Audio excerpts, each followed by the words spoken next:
So this is so horrific that I've decided to do it incognito. Walking down the street, I found this wonderful dish. It was like this long, but I had to eat some of it for a short that I made.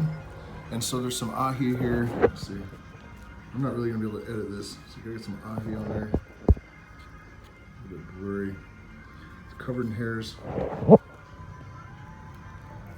look, can you see the end? Like weird little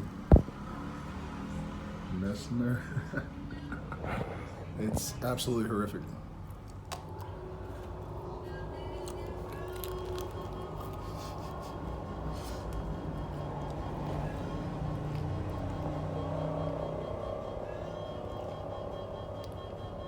Rubbery, crunchy, hairy, veiny.